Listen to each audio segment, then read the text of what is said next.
top 3 worst day of my life was when I got drafted after my junior year by the Miami Marlins. Top 3 worst day of my life. I don't even know if I can name up 2 more. It might be the number 1 worst day of my life. And my dad, the whole day was like pissed, even though I got drafted. I thought, like, I built up in my head that I was like, if I get drafted, it'll make my dad happy. He'll treat my mom better, which means, you know, he'll treat my other brothers better. Like, being the youngest of 4, I put so much weight on my shoulders to be like, I gotta make it for my family. Like, I gotta fix my dad for the rest of my family. I have to fix my dad to protect my mom. If you could have something that you wish that your parents said to you, what would that be? That's a good question. Man, I wish they would have just told me to, like, fucking be myself. Like, bro, like, be who you want to be. When was the last time that you were proud of yourself? Fuck. Zach Owings, What's thank going you on? so much for coming on today. It's kind of funny how, you know, life works sometimes, where I've been following you for a while, and I've been seeing a lot of things that you put up, obviously the work with Gary, and just your own personal journey, and I gravitated towards that. Obviously, the people at The Journey, shout out to The Journey podcast. For real. They told me about you, and when they went to go visit, I was instantly, you know, I saw your profile and I looked, and a lot of the things that you put on there are very interesting to me, just because I think that we think the same in personal development, self-development, but just also the self-awareness that you have is something that is very commendable. So I just want to say thank you for coming on, and thank you for being a part of the 1% podcast. Of course. Listen, I truly enjoy being asked to be on other people's podcasts. It's like the coolest thing, because I know I'm a nobody, but then I'm like, I got asked to be on a podcast. It's kind of dope. Like, not everybody gets asked to be on a podcast. So, you know, that was super dope. And obviously, like, you know, I think people are drawn to people who give off the same energy that they're looking for. Negative feeds negativity, positivity feeds positivity. And I think when you're trying to go through the self-improvement, self-awareness journey, which I've talked about a lot over the last 4 years of just becoming more self-aware, has unlocked the world in a weird, amazing way. And becoming more self-aware is actually a double-edged sword. Because when you're more self-aware, well, you notice more things about yourself, about the world, about people you're close to, and that's good. But it's also, there's a downfall of it when you start noticing about your family, a relationship, a job, a boss, a coworker. It becomes very difficult, because once you see it, it's hard to unsee things. You know, I read a book called Rich Dad, Poor Dad by Robert Kiyosaki, I don't know, 5 years ago probably. Ever since I've read that book, I've looked at the investment money world completely different. Can't unsee it. And it's actually been one of the most, like, opened my eyes in a completely different way that I don't think people understand, because the world is actually run on money. Believe it or not, like, the world runs on money. And I kind of went on a side tangent with this, but becoming, you know, more aware about money, about yourself, about relationships, it's been an incredible journey, but it's also, I would tell anybody, it's probably been one of the hardest journeys of my life. Mm-hmm. So in terms of the self-awareness journey, have you always been like that, or was there a certain point in your life, you know, growing up, where you just were more reflective? I would say I've always been self-aware subconsciously. I've always been someone who's been in my feelings. Always. Like, I've always gravitated towards like more like softer, slower R&B-esque music, because it helped me connect with my feelings. Like, music was always my escapism as a kid. I didn't really have anybody to talk to about my feelings. My family's not emotionally supportive. We're not affectionate. It was like play sports. Who cares about your feelings? Move on, get over it, get better. So music was always my thing. So I would say I was in a way self-aware. I would say the turning point was COVID, actually, for me. I've talked about this a little bit. COVID to me changed my life for the better. I think a lot of people, it went one way or the other. Some people quit their jobs, started making fucking TikToks. Now they're a millionaire off TikToks. Plenty of people went down that journey. What TikTok did for me, it was the first time in my life that this spring, summer, fall, I didn't play any sports my whole life, because growing up, it was baseball into football. Then I went to college. It's baseball. You get a little bit break in the summer, and then you're back to baseball in the fall. Like, first time in my life. And I was playing professional baseball at the time with the Miami Marlins. Came home. First time in my life that I ever really had time to myself to think about it. I was like, let me just try to do some different things.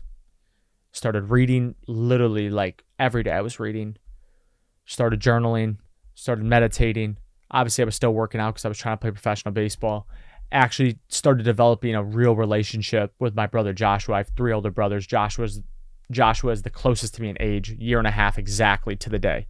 I'm December 17th birthday. He's June 17th, literally to the day, exactly a year and a half. It's really fucking crazy, but it's that we really started developing a relationship. He's very entrepreneurial minded, but doesn't really have very much like emotional intelligence. Like very much is like raw. Don't really care about your feelings. This is what it is. This is what it is. And there's a lot of good to that.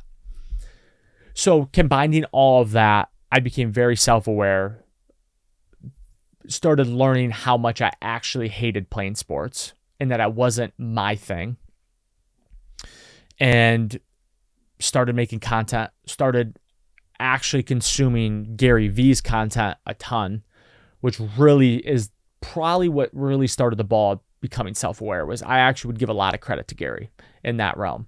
And then I started going to therapy.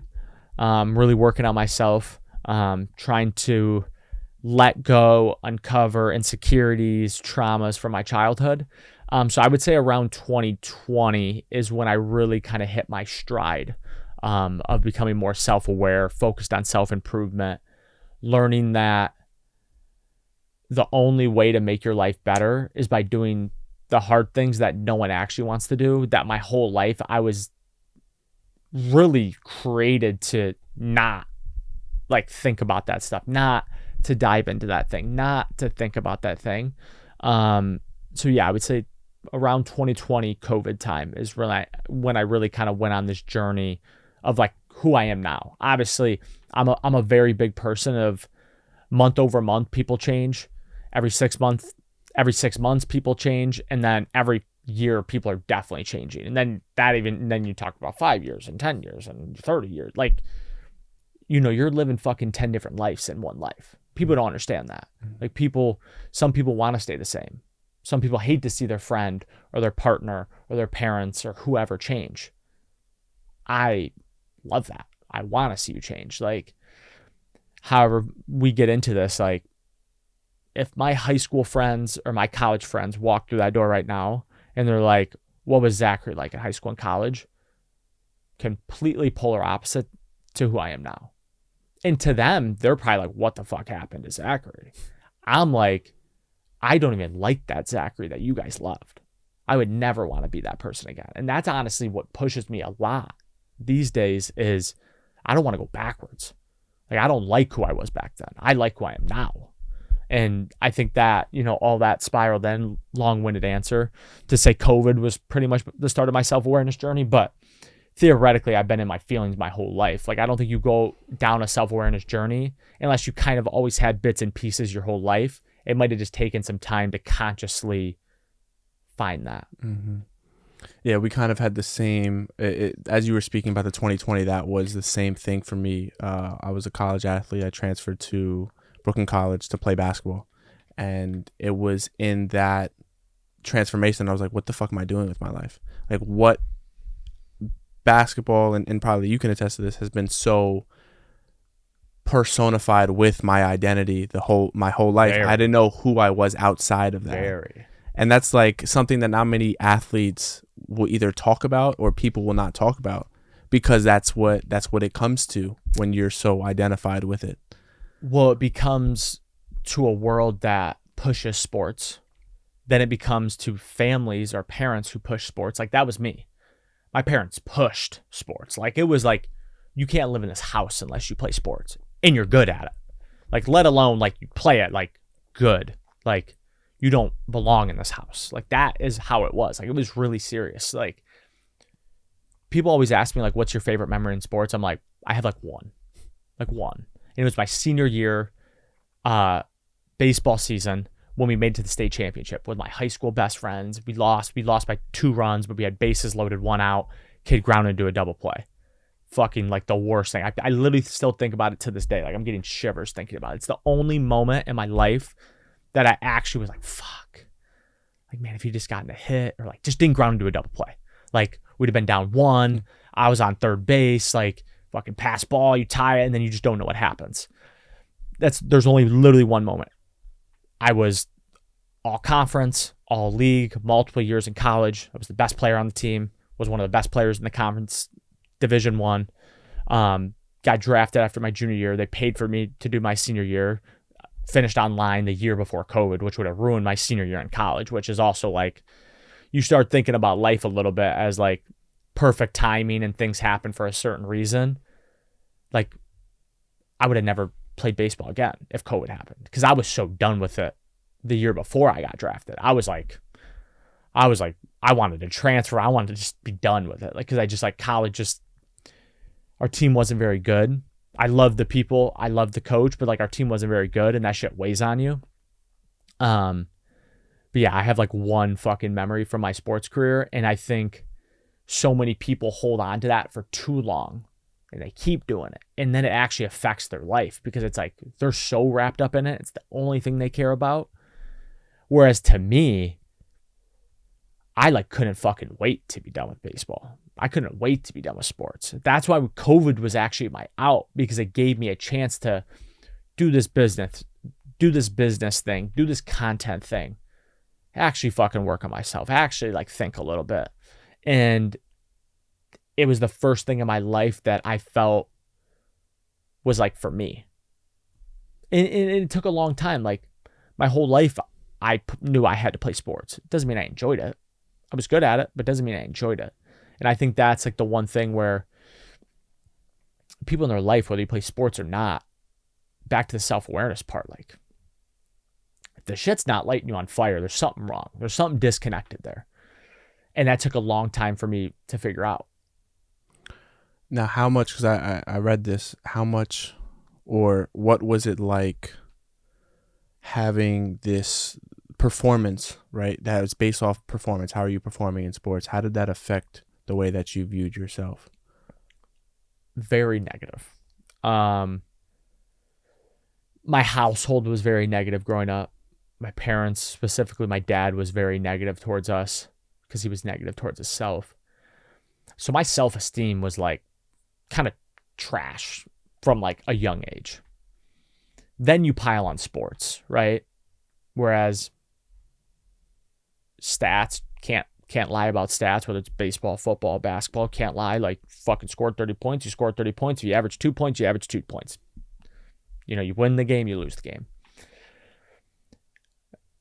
My self-esteem has been bad my whole life because of sports. I never had anybody like instill like really good self-esteem because the only time I ever got like positive reinforcement was when I had a good sports game or when I did something good.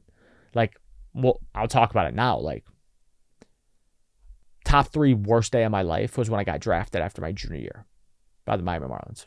Top 3 worst day of my life. I don't even know if I can name up 2 more. It might be the number 1 worst day of my life, honestly. And that's it's very nice to say that I haven't lost anybody close to me and like that would overmatch. But being drafted by the Miami Marlins is by far probably the worst day of my life. Because I felt like I let my parents down by getting drafted too late and not getting the money I thought I was going to get. And my dad, the whole day was like pissed, even though I got drafted. Like leading up to me getting drafted, he was pissed. And like that put so much pressure on me. And I was like, I thought like I built up in my head that I was like, if I get drafted, it'll make my dad happy. He'll treat my mom better, which means, you know, he'll treat my other brothers better. Like being the youngest of four, I put so much weight on my shoulders to be like, I got to make it for my family. Like I got to fix my dad for the rest of my family. I have to fix my dad to protect my mom. And yeah, it came crashing down in one day. And it's funny because, like, you know, 3 years later, I leave baseball unexpectedly, don't even call and tell them I'm not showing up to spring training, like literally didn't show up. Like that's what people don't understand. Like you can Google me, it'll say released by the Miami Marlins. I didn't fucking show up to spring training.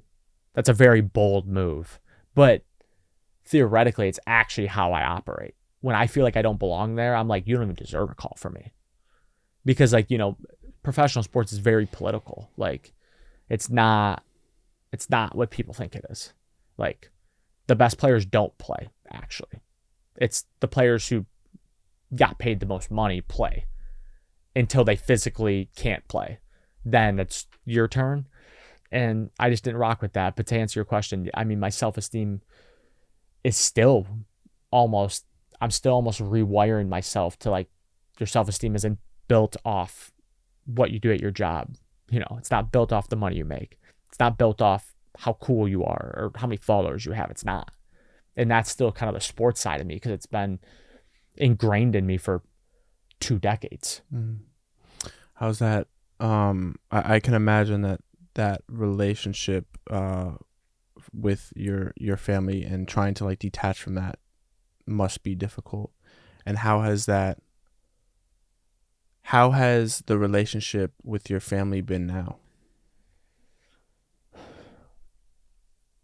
I would say, like, you know, I live with my brother. I do all my content stuff with my brother. So, like, obviously, like, we're close. Definitely is one of my best friends. Couldn't do much of anything, like, without him. Wouldn't want to be honest. So I'll say that. I want a better relationship with every single one of my family. I've always been the person to, like, go out of my way for my family, go see my brother here, go to his football game, go make sure I'm going to see my parents every once in a while. But to be fully frank, like, the relationship with my parents is good, but I just don't see them that much. You know, like as I've kind of went down this transition of like who I am now, I had to distance myself from them. Like I had to. Like they were negative, they were toxic. They pushed baseball on me for far too long and it made me super, super unhappy. So I kind of had to distance myself. I would say now I'm kind of getting to a place where I need to fight for it a little bit more. They're getting older. I want to make sure I'm spending time with them. All of that. But my parents are also deep down still wish I was playing sports. They don't care how happy I am. They wish I was still playing sports. And that's like the part where like my parents just lack self-awareness. My whole family does, to be fully transparent. It kind of feels like I'm shitting on my family. I'm not. I love them. I'm very much somebody like you accept your family because you don't get to pick your family. You choose your friends wisely. That's always the saying I have. So I accept my family for who they are. But I'm not going to sit here and be like, oh, they're the best. Like they lack self-awareness. They lack emotional intelligence. Something that like I feel like I pride myself on. So like, you know, we don't have deep conversations in our family, which I want. Like there's plenty of shit we need to talk about that just doesn't get said. And if like tomorrow we were all together and I brought something up, it would quickly get shot down. Someone would be like, oh, we're not going to talk about that dumb shit. Or like, get that sad shit out of here. Like that would immediately be said. So it wouldn't even be like, no one would even like test it, you know? So the relationship is good, but it's surface level. Did you ever feel like through that you were either misunderstood or like not really seen or heard because of that? 1,000%. 1,000%. Like, I'm incredibly misunderstood. Back to my high school and college friends, completely misunderstood. Because they haven't talked to me in a long time. Or like, if we did talk, it was never like super deep. They might not understand why I went this way. Because you got to understand, like, I was pretty good at baseball. And I just like stopped. So many people who knew me in high school and college would have killed to be in my position I was in.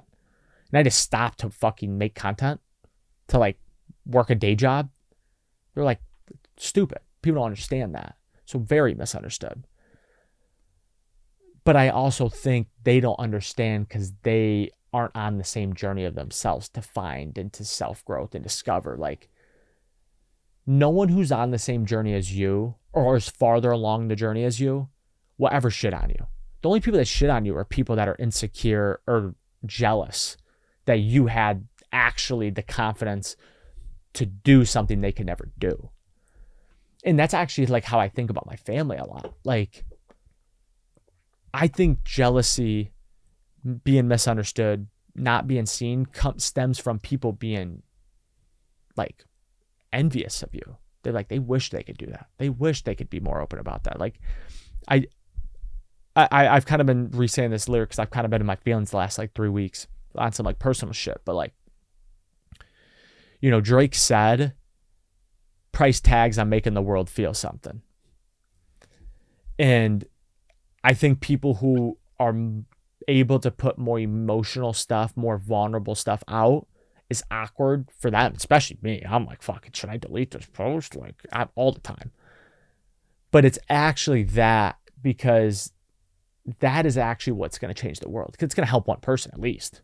One person's going to see that shit and be like, fuck, dude, you helped me. Like, since I've started making the content that you've kind of consumed on LinkedIn and, you know, Instagram and all that, like, I can't tell you how many people I went to high school with have messaged me and they're like, bro, you've actually helped me.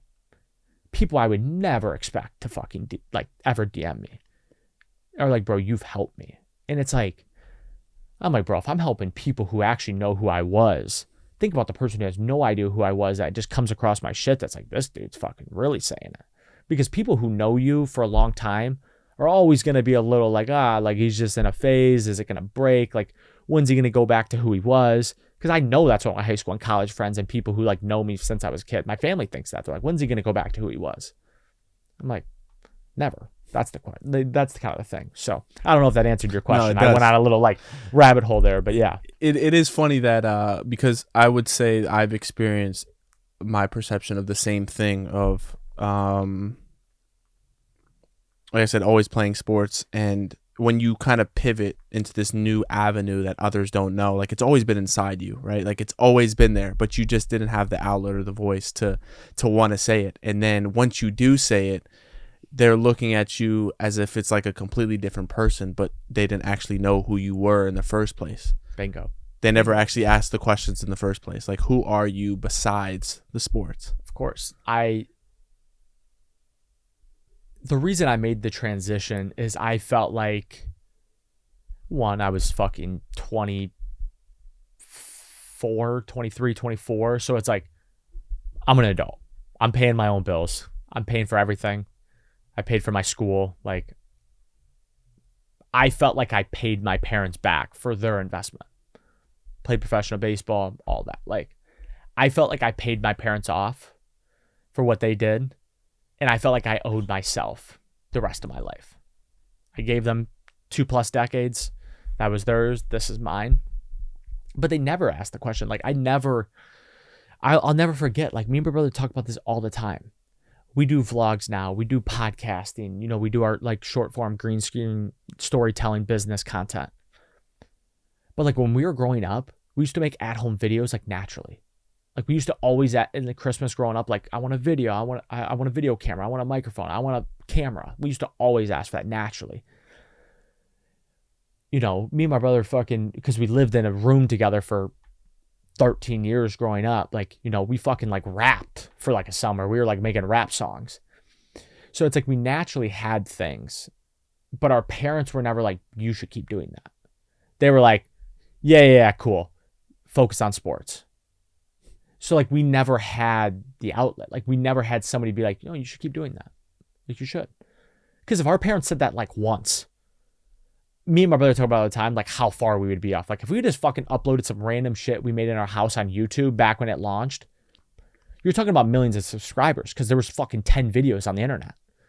Like some of the earliest videos were the worst videos ever. but they have 200 million views because there was just no content. And so there's stuff like that where it's,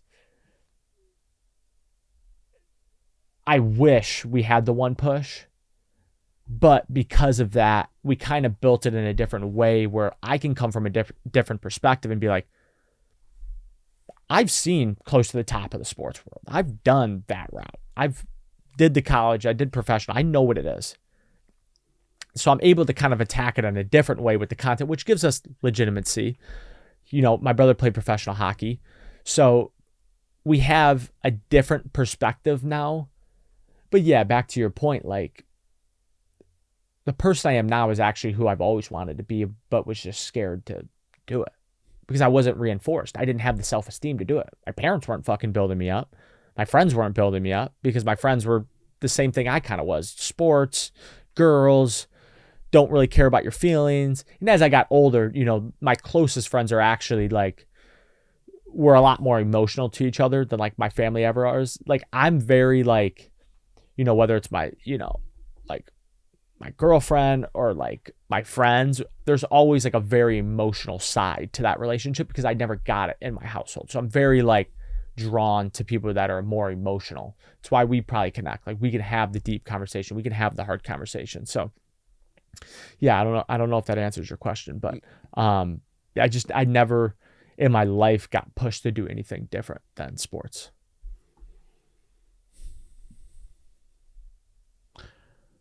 I guess I want to know, because you when you said that one of the top 3 worst days of your life was when you got drafted. Yeah. If I was like a ghost or like I was a fly on the wall and I was looking at you, what would have I seen if the moment that you got drafted? Like what was going on internally, emotionally? Just freaking out. Fucking like I cried that day before. And I'm like trying to become a crier. I keep telling people that and people like laugh. I'm like, I'm trying to become a crier because I'm like so like my eyes get teary and they go away. Like I'm like, it's hard for me to like actually like fucking drop tears. Like I cried that day before I got drafted. I was in my bedroom, door locked, like refreshing the fucking draft screen, like refreshing. Like then obviously it happened and like I had some people text me like before I even saw it, like before it even refreshed on my phone. Like I had people texting me like, "Oh, you got fucking drafted," like whatever. Like I had people calling me like instantly. You know, my dad knocked on my door. He's like, "Hey, congrats!" Like, but it was like so negative. Like, bro, I was internally like, I felt ashamed. Is actually the word. Like I felt embarrassed. Embarrassed because I thought I would get drafted higher. Because that's what I was kind of told by like my agent, some of the scouts I talked to. They're like, yeah, you know, you'd be like early day 3, like way good. I also had a really good friend the year before, Max Schumann, who's actually in the big leagues. Excuse me, who's actually in the big leagues right now, currently for the Oakland A's. He got drafted the year before. He was a year older than me. And he went in like the 20th round, I believe, or 21st round. And I always wanted to beat him. Like we were always very competitive and like maybe the not most healthiest ways, but it's like we're fucking dudes and like we're friends. Like we were always trying to compete with each other. So I wanted to beat him. So there was that pressure. Obviously I didn't. He got drafted much higher than I did. I did. My signing bonus was bigger though. So that, if that matters, by $5,000. So I was competing with him a little bit, like without telling people. And bro, I wanted my dad to be fucking happy. Like bottom line, I wanted him to be happy. And he wasn't. So that's like I went for like a 45-minute drive during the draft. It was just like talking. I'm like, bro, what the fuck is going on? Like, and you know, come to think about it, I'm like, I didn't have very good karma at that point in my life. Like I was not a good person off the baseball field. I was a really good baseball player. I almost like sold my soul to be a good baseball player, to be honest. But wasn't doing the right things off the field, which is actually why it happened. Probably like I think about it all the time, like that. But yeah, I just like, I felt like I let down my whole family, to be honest. And the peak of what some would be like, I've always wanted this, you felt. The complete opposite. Yes. Because my parents should have been like the complete opposite of what they were acting like. They should have been like, bro, what the fuck are you worried about? Like, you're about to get drafted in your junior year. Like, you're good. Like, and they weren't. Like, they were like fucking more embarrassed than I was. You know, like I didn't have any positivity that day. It was all negative, you know. And it's like I already feel like shit about myself. It's like I should have been like celebrated and I wasn't. So what was the turning point for you? When did you start to put in the headphones, as Gary Vee would say, and filter the positivity? COVID. Yeah, COVID. Literally about a year and a half after I got drafted. Yeah. Stumbled upon his content. First video I saw was like interesting. Obviously how the algorithm works now. You watch fucking one video, you get all their videos. I think the next day I followed him, went down a rabbit hole, like started listening to his podcast, read his books, and put the fucking headphones on and went to work. Yeah. Went to therapy, started journaling, started reading, really controlling that. It was probably another year later. I had a really hard conversation with my parents, specifically my dad, about the draft day and like how it was the worst day of my life, and told my parents they shouldn't be together because my dad didn't deserve my mom. Like really had that conversation, really offended my dad, but needed to be said. And honestly, we're at a much better place because I said it, and he kind of knows where I stand with him. But yeah, probably about a year and a half later. So about halfway through 2020, I put the headphones on and went to work. What was that conversation like? With my parents? Yeah. Well, I sent a really long text because we weren't living together at the same time. They had started living half the year up north and then half the year in Myrtle Beach at the time. And at the time they were up north in Michigan, I believe, which is about 3.5 hours north of where I grew up in Michigan. And sent a long text pretty much about being like how much I hated sports, how they pushed it on me, how, you know, they never like gave me any positivity, self-esteem. You know, at the time, my ex-girlfriend had just broken up with me because once again, I wasn't a good person, and I blamed a lot of that on them, which of course, like I was accountable for my actions, but there's things you can do when you're raising a kid that you can instill things in them that I just didn't have. Like I still to this day don't have an example of what a healthy relationship looks like. I've yet to find one. Like everybody's relationship's fucked up, I think, in ways. And the relationships are hard, no fucking doubt. But like, and being a parent is hard. And I've actually, as I've gotten older and processed it, I've actually had more appreciation for what my parents have done for me, because being a parent's fucking hard. You got to live your life and raise kids that are expensive, and you know, you have your own insecurities and all that. So I've actually grown to appreciate my parents. But yeah, I think the hardest part to tell my dad was that I felt like my mom should divorce him and that he didn't deserve her. That was probably the hardest conversation because I really offended him. Like he was really hurt by that. And I was like, it needed to be said. It had to be said. My whole family was thinking it. I was just the only one to say it. And it's funny because it's like, as that happened and as I get older, I'm always the one that's going to say the thing that everybody's thinking. And I'm the youngest. But I used to do that shit when I was 5 years old. I used to like call up my dad, get my ass beat for it. But like, I was like, someone's got to fucking say it. No one else is man enough to do it, obviously. I'll do it, you know? And so I've always kind of had that in me to be like, all right, I'm going to stand up, which is funny because it's like, you're the youngest brother. Your oldest brother's supposed to be kind of the leader. I truly think in my family, they probably wouldn't admit it, but I believe it. When it's all said and done, it's like, I will kind of be the person everybody looks for. Like, what are we going to do? And I thrive off that because I should be that person. So who is a role model for you growing up? My second oldest brother, Derek, was probably, once I went to college in professional sports, he was kind of my father figure. He was like the person I wanted to make proud. And I kind of leaned on. Really him. He was my idol by far. by far. He always looked out for me. You know, when he went to college, he was like, hey, like, I don't want you to go through the same process, because he walked on at Eastern Michigan, a school I actually ended up playing baseball on before he got scholarshiped at Mercer University to play football. And he was like, I don't want you to have to do that. So like, I'm going to make sure you're good. So I always appreciated that. But yeah, it was definitely him. But like, he was my role model for like sports. I'd never had a role model for anybody outside of sports.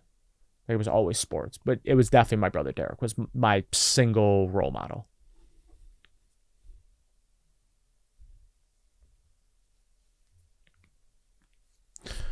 What do you wish that your parents would have told you? Like, what if you could have something that you wish that your parents said to you? What would that be? It's a good question. Man, I wish they would have just told me to like fucking be myself. Like, bro, like be who you want to be. And in a way, like 1B would just be like, try different shit outside of sports. Like, try different things. That's by far like very simple. Like, I just wish they were like, be yourself and try different shit. Do you think if that conversation or that would have just been said, everything would have been different? Maybe. I don't know. Like, it's hard to like, do they only say it once? Is it like the basis of how they raise their kids? You know, like, is like, how are they trying to instill it? Like, if I had a fucking kid right now, I would push that. I'd be like, try different shit, be yourself, have confidence in who you are. Like, don't let people fucking be like, oh, you're this or that. Like, don't at all, because the people who are doing that are actually the most fucked up people. Like, the people who bully, you know, the theory is like the bullies get bullied at home. That's why they bully at school. And that's kind of what I did growing up. I was kind of the bully, but not like, oh, let me get your fucking lunch money. It was like, if you tried me, like if you tried to like fucking big dog me, like I'm going to take it there. Like, that was like, I was kind of like, I never saw anything, but if you wanted it, it was like, all right, let's do it. You know, and it's like, I was like the controlled bully in a way, because I was getting bullied at home. I had 3 older brothers always beat my ass and being better than me at things. Then it's like, then I had my dad who was always super hard on me. So it was like, then when I got to kids my age, it was like, bro, you want to do it, let's do it. Like, that's kind of how I rolled, and was very respected in every grade, and even like kids older than me, because I had older brothers who had the same respect. So like when I was coming up, especially like you get to high school, you know, they're like, oh, it's, you know, little Owings, you know, they kept saying that. So, yeah, it was very well respected. But yeah, like I think just one thing, and because I was looking for it, you know, and it's like, when you're a kid, it's so hard to like know to be yourself. It seems so simple, but as a kid, it's so hard because there's so many things that are forming you. Your parents, your friends, your relationships, you know, the hobbies you're doing, sports, whatever you're doing. There's so many things that are trying to shape you, and you're also a kid, so you're able to be shaped. And I just never had the consistency. Like, I always felt like I had to be this like jock, cool, confident kid, when deep down I was like the sensitive, not confident person. And I never was able to like let that out. So sometimes it would come out in like bad ways. You know, you're fucking, you know, you get suspended from school because you're, you know, talking shit to a kid, or, you know, something happens in the fucking locker room, you know, that wasn't supposed to get out, but the kid got his ass beat. So then he's talking to his parents. And that's how it comes out. So there's stuff like that. That I wish my parents said it, but my parents, you know, back to kind of how I started the show, is like, they weren't self-aware to even know that, because they couldn't do it to themselves. You know, my theory of the last couple of weeks is, a lot of people want to give advice, but don't want to take their own advice. So, and not many people can give love if they don't have love to give. For sure. And you can't give love if you don't love yourself, which is another problem. You know, I ran into growing up, and especially as you get older and like start having girlfriends and relationships and all that, like you start chasing that love for the wrong reasons. Like I was chasing girls to get the love that my parents or I didn't have in myself. So like I almost needed the reassurance, like, am I even like valued? And which breeds toxic things. That's not a healthy relationship if you feel like you need that person to love you, like for the validation. Like you got to have that shit like in your fucking heart. Like with or without you, I'm good. Like I love myself. Like I'll do this for myself if you don't do it. Like, and I still don't even have that dialed in. I'm 27 years old. It's a fucking hard process. But I also think about there's people who are 70 years old who haven't even had that thought about that. Was there like insecurity in some of the relationships that they wouldn't be able to give the same love that you've wanted to receive, or the love that you've given off, that it wouldn't be reciprocated back? Bingo.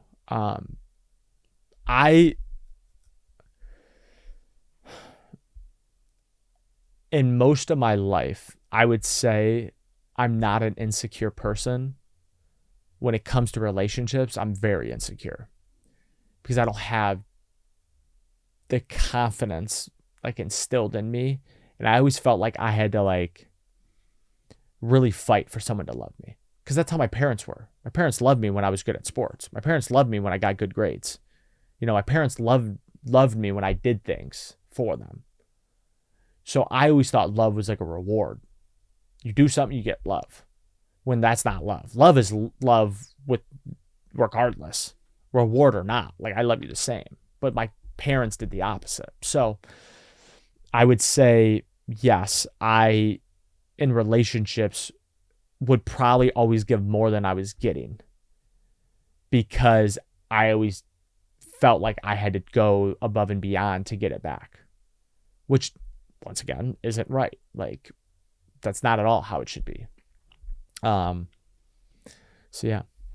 Did you feel like you were loved, which they say that the only time you are unconditionally loved is by parents, by pets, and they say that men love unconditionally. Did you feel like growing up that you were loved only under the conditions of which you succeeded? Yes. Or which you were able to provide? 100%. And I don't know if that's like the truth. Like my mom and dad could be here and be like, that's not true. But it's like, that's how it felt. Mm-hmm. You can't, as I've gotten older, you can never put down someone's feelings. If they're like, hey, I feel this way when you do this, you can be like, well, that's not what I intended. That's not what, like, you're putting down someone's feelings. If they feel that way, it's fucking valid. Doesn't matter because it's going through their head. Now, you might be like, well, I meant it actually this way. And like, then you can start to dig deeper and be like, why do you feel that way? Right? Because everything always stems back from probably before you arrived in someone's life. Past relationship, parents, whatever, friendship, etc. So you can dive into there, but you can never put down someone's feelings. So yes, I felt like my parents only loved me when I did something good that was worth them loving, that they could show off to other people or talk about to other people. What's your perception on love now? Good question. I have no fucking idea. I love love. I love it. I still think I'm trying to figure out what love is. Because back to the point, I don't know what a fucking healthy relationship looks like. I'm like piecing it together. Like I literally, it's good. I had therapy today and I was literally talking to my therapist and she's like, well, how are you supposed to have a healthy relationship if you don't have the blueprint? And I'm like, good question. Because I don't know. I'm trying to figure it out. Like little by little, like, I spent from pretty much when I started going on my self-awareness journey, I was single, 3.5 years single. So to really work on myself. But through that process, I also wasn't working on some of my bad insecurities or things I really lack, which was in a relationship. So it all kind of got hidden. Then when I got into, my recent relationship, a lot of those things got uncovered very quickly. And I didn't have the experience to like, oh, okay, this is how you combat this. This is how you communicate this. I had walls put up immediately.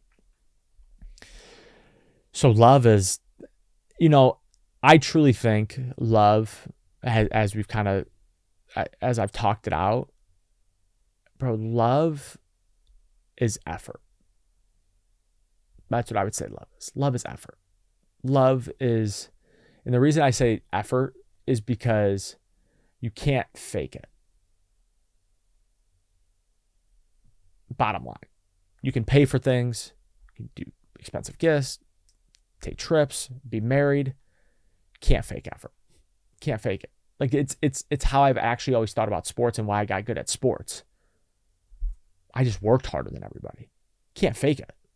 I'm working out 5-6 days a week. I'm training 5-6 days a week. If you're only training 3, extend that for fucking 20 years. I'm going to be way better than you. And that's what happened.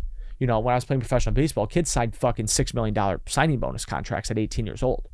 I signed for $50,000. I was much better than that because I'd put in the work for way longer.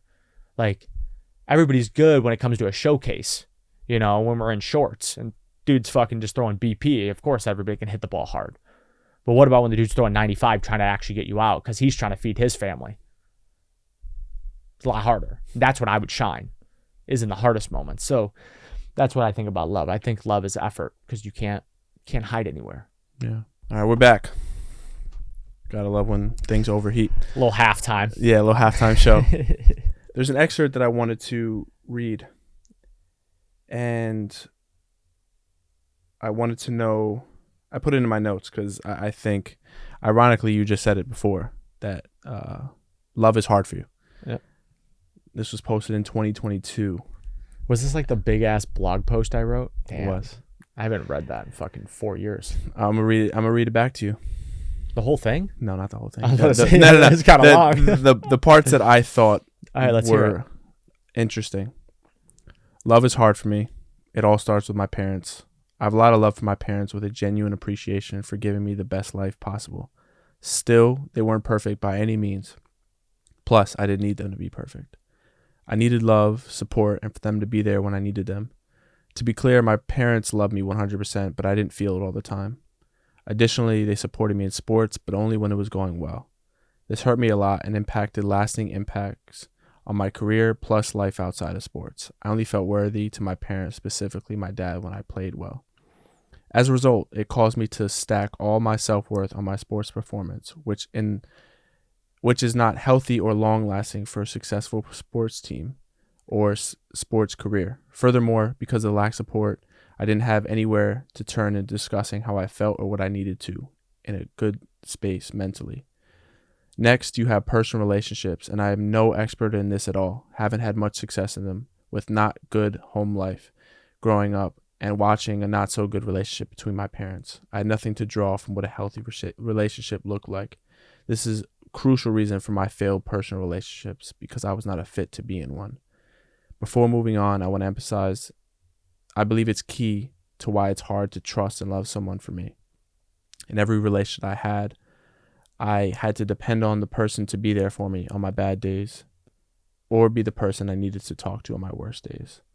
Under those circumstances, it made it hard for them because they wanted to know what I was going through. Still, some of the stuff was probably too much to handle. Plus, I desperately needing someone is unattractive. So without knowing, I was pushing them away, but depending on them simultaneously. In effect, every close relationship I have had has ended poorly because while I still held on to something, it had to keep me stable. For this reason, I have always felt on my own, wishing someone to believe in me at my worst because it's easy to believe in someone at their best. Of course, everyone wants someone to believe in them day in and day out. The thing is that it's not an easy concept due to being the pinnacle of the relationship. Back to the point of someone believing me every day, I never had any of that. Not my parents or any relationship. So it has caused me to question if I'm worth the handful I may be at times. Now, that was some memory lane shit. I was. Probably could have used some chat GBT then to clean up the fucking the sentence structure. But yeah. Do you feel like you still feel like you aren't worthy of love?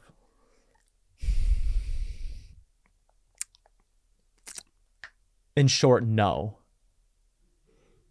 Because everybody's worthy of it. I would say I'm still trying to work on accepting love and receiving it. I was literally just talking in therapy today.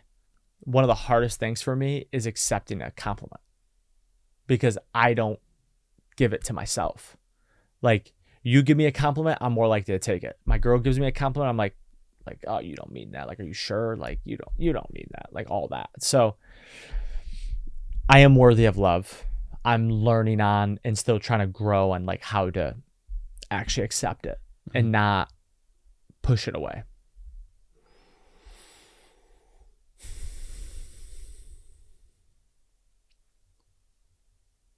What would you consider your attachment style to be? What are the styles? Because I wouldn't even know. Are you there's secure, there's anxious, and there's avoidant? I would probably say anxious. Anxious, yeah. I think I've definitely talked about this in therapy. Probably anxious, yeah. Yeah. Because I'm not like, definitely not fucking secure. I would love to be, but I'm not. And then I'm definitely not like, what is it? What was the push away? What was the avoidant? Like, I don't think I'm that, maybe like a little bit, like a little sprinkle of it, but I'm definitely like anxious attachment, like just trust issues to myself. Like, it's really hard for me to find somebody I actually enjoy to hang out with and like want to talk to and be with. It's been very hard my whole life, which is fine. And when I find that person, I find myself like always wanting to be with them. And that's like the anxious, like, well, if I'm not with them, like, what are they doing? Like, are they gonna like not like me anymore? Like, there's always that thought. And been really trying to fight it. Like, obviously, the current relationship I'm in, we both work a lot. She lives in Brooklyn, I live in Jersey City. So it's like, we only see each other 2-3 days a week and we kind of make the best of it as much as we can. But it's fucking hard because it's like, my outlet has always been the relationship I've been in, because it's the only person I can really talk to. It's the only person I feel like I can always just, whatever I want to be, just be myself. Because like, you go to work, kind of have to put your best, fucking face on. Like, yeah, there's some days like, you're going to have good and bad days, but you kind of have to, be the thing. Then, with my content with my brother, it's like, well, then you still got to kind of be that thing, and then there's like this other piece where it's like myself, my relationship, where it's like, I can kind of be whatever I want, and having that consistently to just be able to like fucking relax in a lot of ways, because it's hard for me to relax. Like, I'm always like trying to go and do something. When a lot of good things happen by just like fucking sitting there. So definitely an anxious attachment for me. There's another excerpt that I want to read, and I think this is a very motivational. I don't get the idea of not trying. What do you have to lose? So many people, including myself a few years back, are caught up in the nonsense of life. And if what you're chasing isn't adding fuel to your fire, please leave immediately or as soon as you can. Life is so much better when you love what you do daily. We all want money and security, but you can achieve that by finding what you're good at and chasing it year after year. It's real shit. Trying is cool. Being cool is not cool. That's kind of like my new frame. I think as you see and meet more successful people, as I have over the last couple of years, the most successful people have failed the most and have probably looked the stupidest the most. Whereas the people who've always looked cool don't have as much money, aren't as successful, probably aren't as happy as deep down. The relationship's not as good. So it's like, what are we shooting for? I think fucking trying is cool. I think doing different shit is cool. I think looking corny is cool. It seems like in a world nowadays, we're so caught up on what other people think about us, and instead of what we think about ourselves. Social media has made life not realistic. Everybody wants to, have the viral video, be the funny guy, be the good-looking girl and guy, when life is the opposite. Life is ugly. Life is hard. Everybody's driving around in a fucking, not a Lamborghini, that's for sure. Everybody's not dating supermodels or the influencer with 1 million followers. Like, I actually think in a world where social media has faked everything, it's why live streaming from like a content standpoint, I think has taken over, because it's authentic.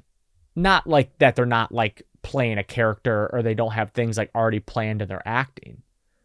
It's authentic in a way that it's not edited. It's live.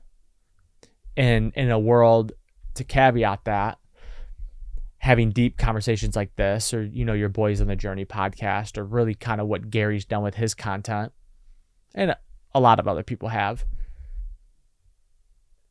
having like tough conversations and emotional conversations and deep conversations of things that people are scared to talk about is how you win. Because it's not good looking. It's not funny. It's hard. It's hard to sit here and fucking talk about your feelings and your shortcomings and your insecurities. It's fucking hard. But I always think about, if you can help one person, once you help one person, like, you got to keep doing it. You can't stop. That's literally when I started making content, before like me and my brother ever made a piece of content in my life. You know, I started just making videos on TikTok, very motivational stuff, like really kind of almost taking GaryVee's thing, but I was trying to like make it personal to myself and like what I was feeling and going through. That is the thing. Like, that is all I was trying to do, is help one person. And once I had a couple people fucking DM me, be like, bro, you're helping me. Like, thank you for posting this. I was like, well, fuck, I've helped 7 people. I got to keep going. Like, I could probably get to 50, you know? So I think life is about doing something that's bigger than you. And I think a lot of people lack a bigger goal. What do you think we're missing in humanity now? People thinking about more than just themselves. Like a bigger purpose. Yeah. More than just yourself. Like, cool, you want to make a lot of money, and cool, you want to date a hot girl. Like, okay, what happens once you do that? You're sure as hell not going to be happy. What's the next thing? Like, the reason why all these successful people have like the craziest goals is because it gives them something to shoot for. I don't think people are setting big enough goals that aren't just feeding themselves. A lot of people are selfish, for good and bad. Like, being a selfish person, you can still be very successful. But it's like, are you going to be happy with yourself? Are you going to have enough people in your corner and be like, that's a good fucking dude? Or are you just going to be like, yeah, he's successful and he's smart, but he's a fucking asshole?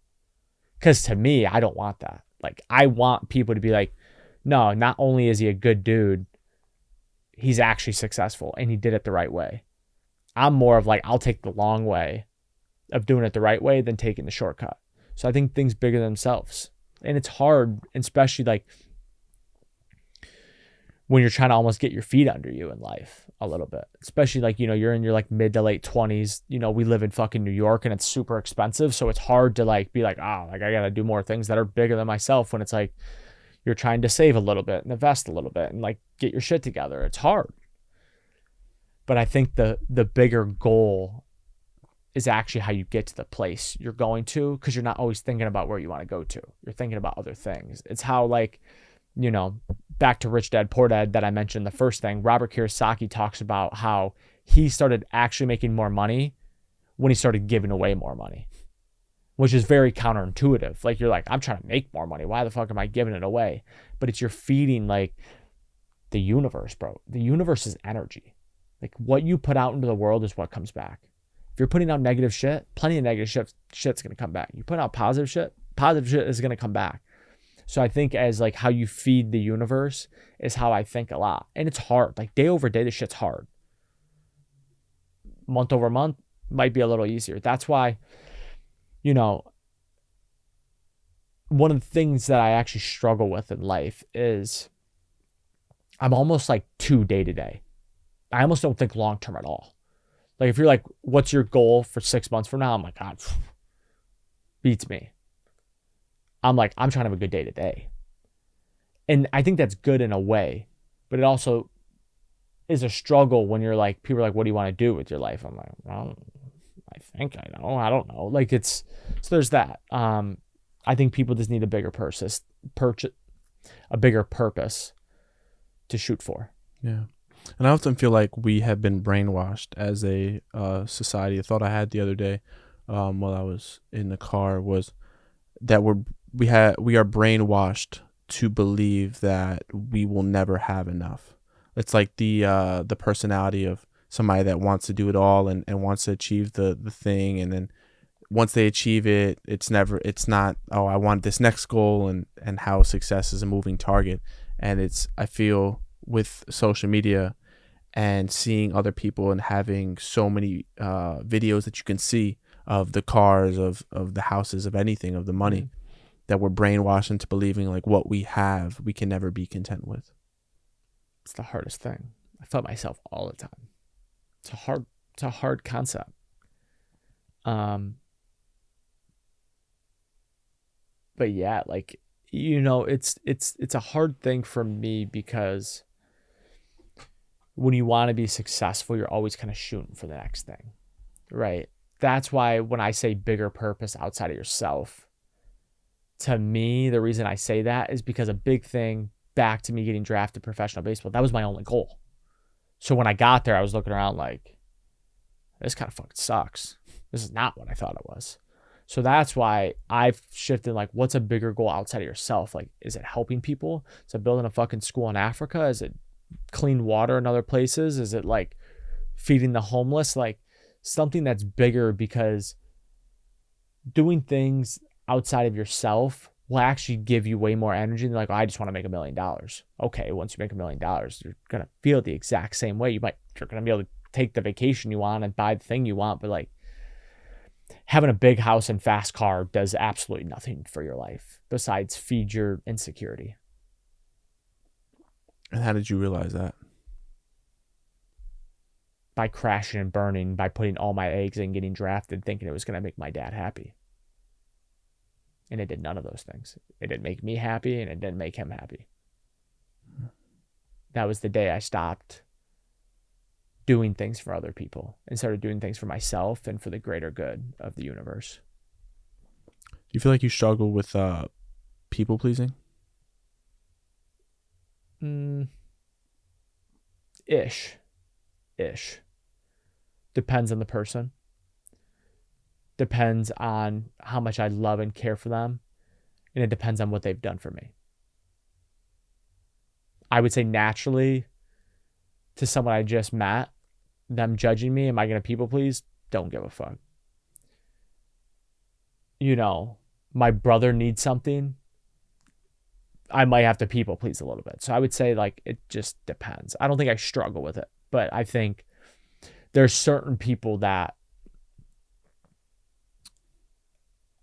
I might go above and beyond what I should do, sacrificing myself to please them. What do you feel, as of right now, what do you feel like is your biggest struggle? That's a good question. My biggest struggle, I would say, big is myself. Small within that is my perspective on life. I struggle being positive with myself day to day. I struggle, like, actually giving myself the confidence and love that I do deserve. I struggle giving it to myself. So I'd say I'm like the hardest war is with yourself. The hardest war is in your fucking head. So I think the thing I'm struggling with the most is my attitude and, like, perspective on the current life I have. Like, my job, the stuff with my brother, relationship, family. Like, I struggle having a positive take on all of that. It feels overwhelming. Why? Because I feel like I could be doing more. I should be doing more. Or I'm not doing, like, I'm doing a lot and I'm not, like, seeing the reward for it. You know? Do Do you feel like that has to do with the way that success was viewed or from childhood? For sure. And I also think it's because, like, if I had all the money I needed, right? Let's say I had all the money I needed, would I be happy? Maybe, because I feel like a lot of my stress comes from things like money could help with. Like, I don't fully believe money buys happiness, but it kind of buys happiness a little bit. It buys security. It buys safety. You don't have to fucking check your bank account. You don't got to check your credit card balance. I think, being able to hop on a plane when I miss my family would be nice. And not be like, fuck, if I do that, I gotta like, can't do that other thing. Like when you have to like kind of pick and choose, to me, causes stress. So yeah, back to the point, you just feel like a little like overwhelmed with not doing enough. And I'm overall like, like when I lay on my, head on the pillow at night, I'm like good. I sleep just fine. I might not sleep enough, but I sleep fine for when I do sleep. So I don't think it's that. I just think it's like having the right perspective on like, bro, you're just in that like grind phase of your life to be where you want to be when you're 40 years old. Like that's what like I take my take on your 20s is actually the opposite of what people say. People are like, you should have fun in your 20s. I'm actually the reverse. I'm actually like, you should work your fucking face off in your 20s, because then when you're in your mid 30s and 40s, you can have a lot more fun when you have a lot more money. Like, bro, there's nothing fun about being broke in your 20s, partying and maxing out your fucking credit card to take a vacation. To me, there's nothing fun about that. That actually sounds like a nightmare. Yet, 95% of people in their 20s are doing that. So to me, I'm like, fuck, I got the upper hand. Because when they figure it out, I'm going to be way up here. It's how I succeeded at sports. When I turned 12 years old, I started fucking working out and trading almost every day. People don't figure that out until they're in their junior year in high school. So I'm already farther along. Then you go to college and then it's like, I'm already working harder than everybody. Then you're even farther along. Then you go to professional baseball and it's like, I've instilled 14 years of fucking work. Like it's in me. And so that's how I think about 20s with the content and the business part, where I'm like, kind of just got to put your fucking head down and work. And I say that to myself a lot, but like day in and day out, it's fucking hard. Day in and day out, I'm like, God damn, I wish I had zero self-awareness. And I just like was fucking, I'll just do whatever today. I like my job and I'm going to go home and watch a Netflix show and eat my food and do it all over again. I fucking envy people like that. But I'm not wired like that. I'm like, I got to go home and fucking work and eat and then work again and then like get fucking 6 hours of sleep, get up, go to the gym and then do it all over again. Like I'm trying for sure. Ironically that you say that, because the next excerpt that I found very interesting was, the life of a winner is brutal and unforgiving. The hard work pays off, but you barely enjoy the wins. All this work doesn't guarantee joy.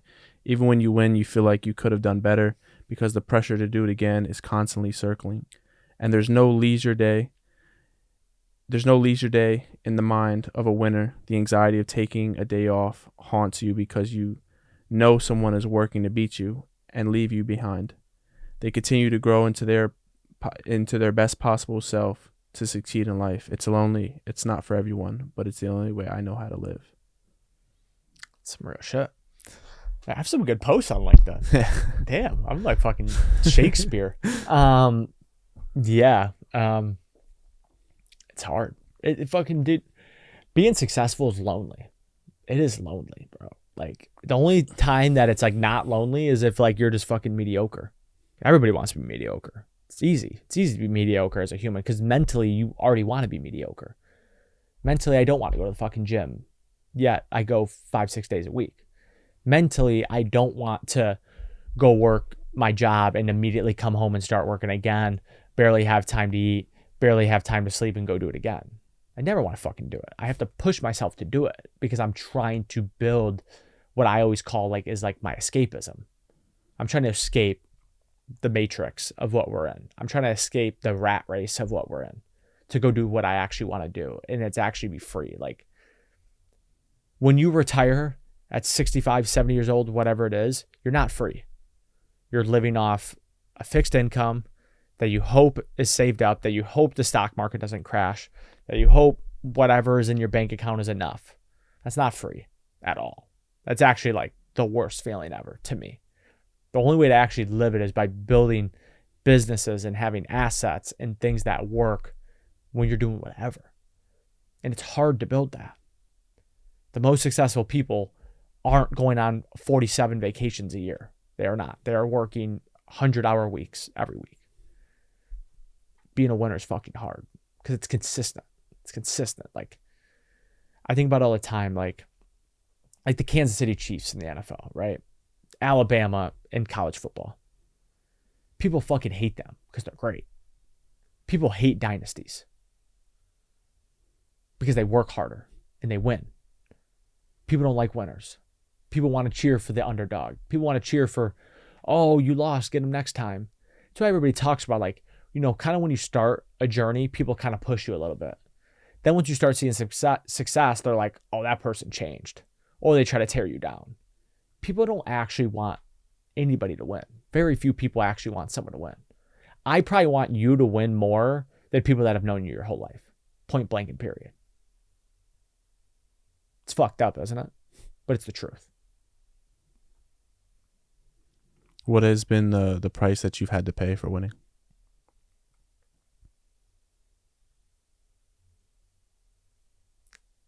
And do you regret any of it? Personal life, family time, and sleep. I don't regret anything yet. That doesn't mean when I'm 80 years old, I'm like, fuck, I could have probably taken a couple more vacations. I probably could have saw my parents a couple more times. I've been getting a lot more thoughts about seeing my family, like my parents in particular more. They're in their 60s, so I've had a lot more thoughts about that where I'm like, fuck, I'm going to look back and be like, I'm going to regret not taking the $500 flight to go see them or taking a week to go fucking hang out with them. I'm going to regret it for sure. So that's been on my mind a little bit. So I don't regret anything yet because I'm lucky that they're healthy. They're actually healthier than they've ever been in their life, which is also amazing. No regrets yet. I think as long as I live the life that I've always pictured in my head and I'm happy and I build the family that I want to build the right way, and all my brothers, you know, me and all my brothers have a close relationship, I don't think I'll regret anything. I think I have to sacrifice to live the life I want, to actually help my family live the life they want, to help, you know, all our kids live the life they actually want to live and like be good. Someone's got to sacrifice, and I'm happy to do it because I've always done it. Like, you know, there's this funny story back in Saline, Michigan. Shout out Steve Babiak of Benny's Bakery. It's an 80-year-old bakery. They make the best fucking baked goods in the Midwest by far. And they do these the day before Fat Tuesday, where they put all the cream in like these like donut things, because like before Fat Tuesday, then you're not supposed to have like sugar for like a whole month or like whatever it is, like Lent. And there's this one machine that's like old. They had a lot of old equipment there that's just like fucking World War II old, but it like works. It like doesn't break. So they built shit a lot better back then. And it's just like one thing you have to like crank the cream into the donut. And it like everybody hates it. No one wants to do it. Gives you blisters. And there was one time I was the only one that like someone's hand was hurting. I was like, oh, I'll do it. And I had like the craziest blisters on my hand. He's like, bro, why didn't you trade off? Like you just fucked up your whole hand. I was like, well, if I traded off, someone else would have got the blisters on their hand. And I didn't want that. That's how I think about life. That's how I think about my loved ones. I'm like, fuck, dude, I would rather suffer and have all the weight on my shoulders because one, I know I can fucking handle it. And two, I want everybody else to be good. Like, I know I'll be good. Like, down in a fucking dark cave, I'll figure it out to make it good, and I'll find a way out. I don't know if my other people I love could do that. So I try to take it all. And that's probably bad on me too, in a way, because I put more shit on my plate than I probably need. But that's how I live my life, and I wouldn't trade it for the world. Do you feel like you've been a burden? That you feel like if you were to give it to somebody else, it would be a burden? Maybe. I to be honest, I haven't really thought about that because I don't know if I could. I'm actually not very good at like passing things off, to be honest. Like I'm truly not. Like I'm like, I'll fucking do everything as much as I can until I physically can't. And then you'll fucking know when I can. like when I can't, because I'll fucking break it. It'll be very obvious. Yeah, I'm not, I internalize a lot of things. Yeah. Something that I also saw was, we were talking a little bit off camera, but the DMs that you would send to GaryVee because you wanted to work for him, and how persistent you were in trying to achieve it. And you inevitably did. Yeah. And now you work for GaryVee. Yep. Directly. Yep. What has Gary meant to you? Everything.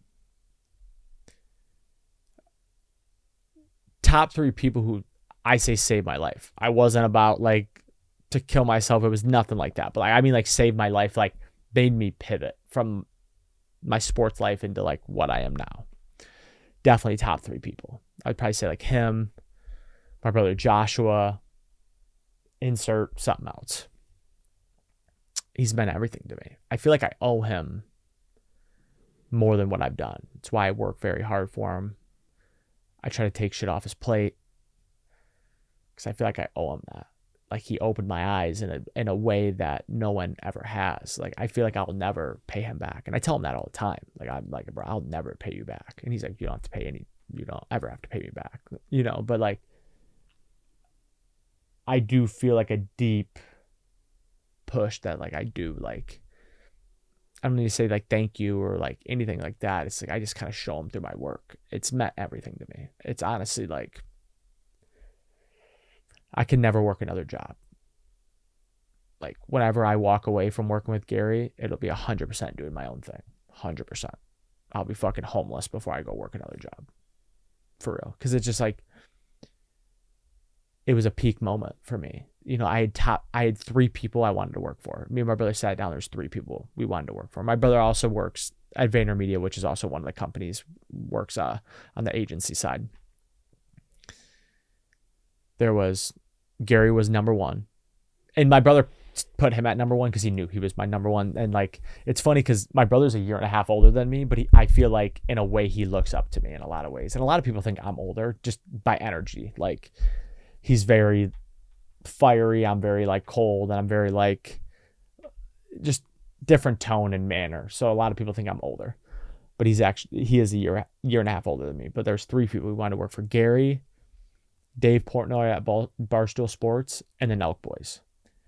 Obviously, Barstool Sports and Nelk Boys were really just a content thing. They really kind of pushed us to start the content and really did that. Even Gary was obviously a big push for me to start making content, but those 2 from like a content lens were the thing. And I tried to fucking DM Gary a million different times on a bunch of things.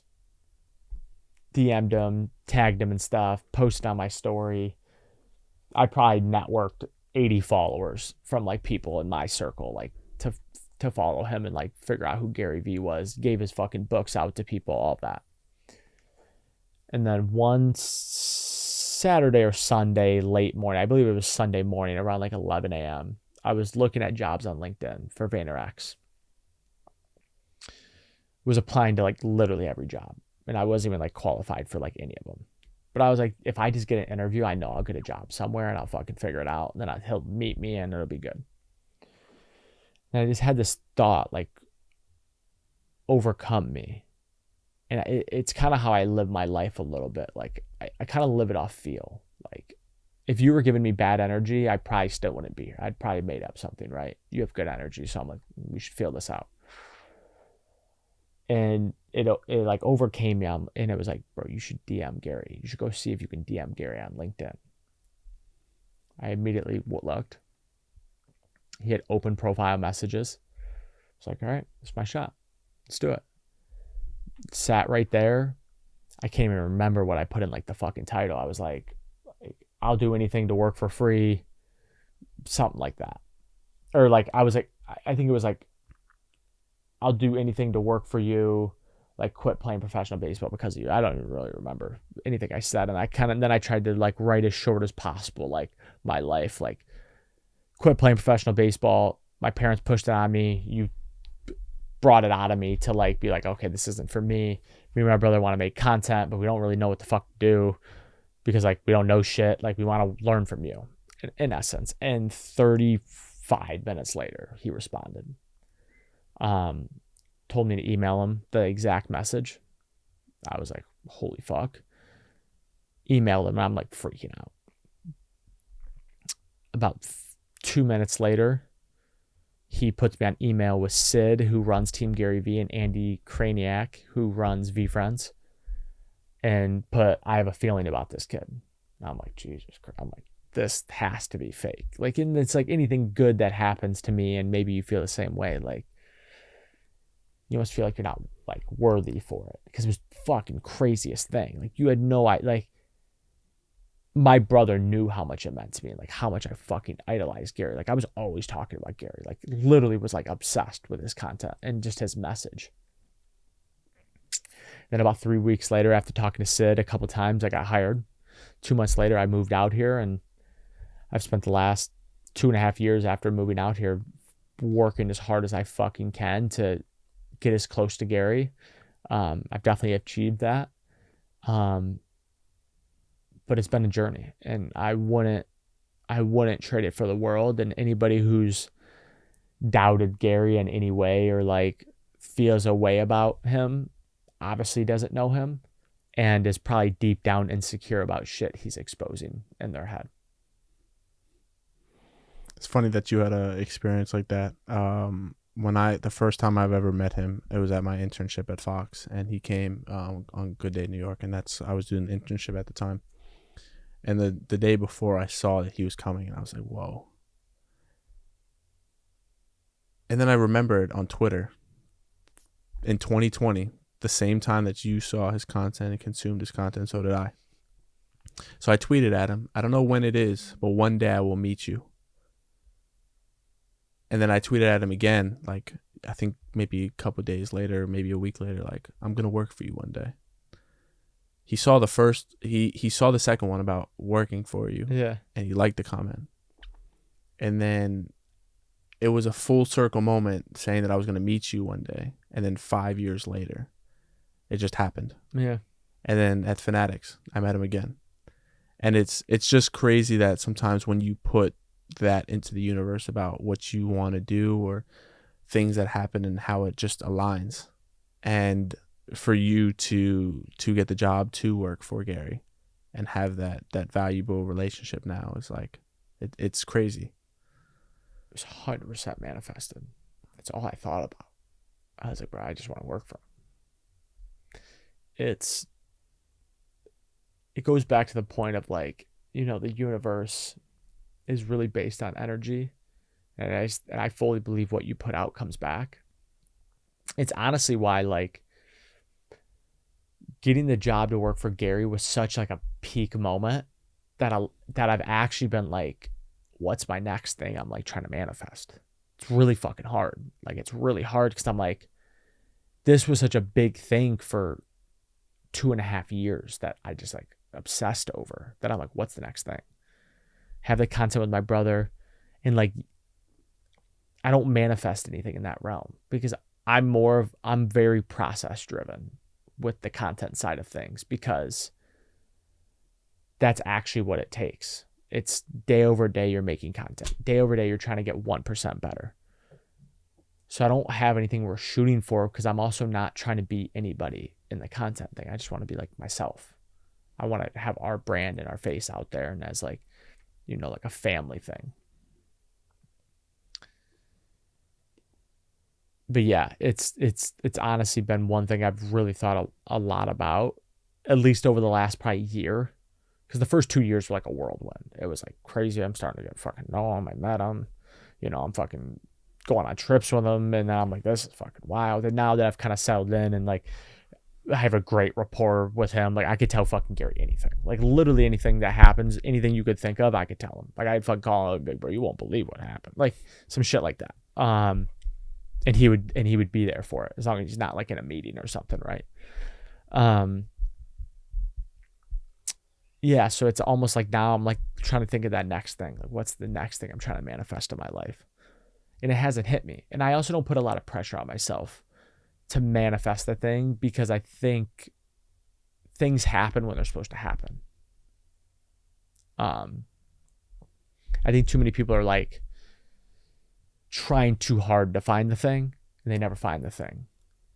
Like just showing up and doing a little bit is going to get you a lot farther than like obsessing over, I gotta make this money, I gotta figure it out, I gotta leave my job, I gotta get famous on fucking TikTok. Shit will never happen. If it's meant to be, it'll be. Like,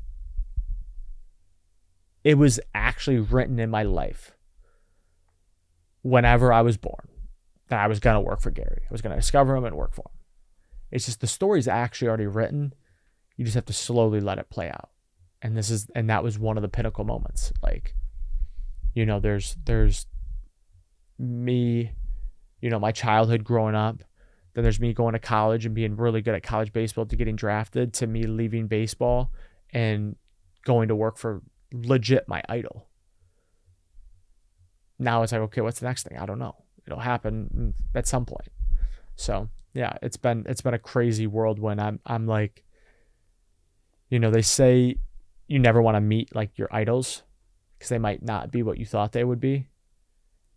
Gary's everything I thought he would be. And I was actually very scared to meet him because I was scared that was going to be the thing. Because like if he wasn't the person I thought, I'd have been like, bro, I literally quit playing professional baseball, moved to New York for somebody who's a fraud. I'd have been fucking in shambles. But he's everything he puts out on the internet and more. He's actually an even better person than what he puts out in the world behind closed doors. What's the best message that Gary's ever told you? Personally. Trust your gut. Always trust your gut. Very simple. Whatever your gut's telling you is right. And it's hard because your mind is thinking of 47 different scenarios of like how it could go good or how it could go bad. But like your gut, it's usually right. And by gut, to even like add more context, it's being decisive. Your gut's decisive. Mental's all like, you know, you could fucking frame anything. You could be in the worst relationship of your life and your mind will find things of like how it's actually good. But your gut will be like, you shouldn't be here. Decisive. So I would say trust your gut, being decisive. What's a life, what is something that is a myth or that you thought was a myth, and when you did it or when you achieved it or when you came to the realization of it, that you realized it wasn't true?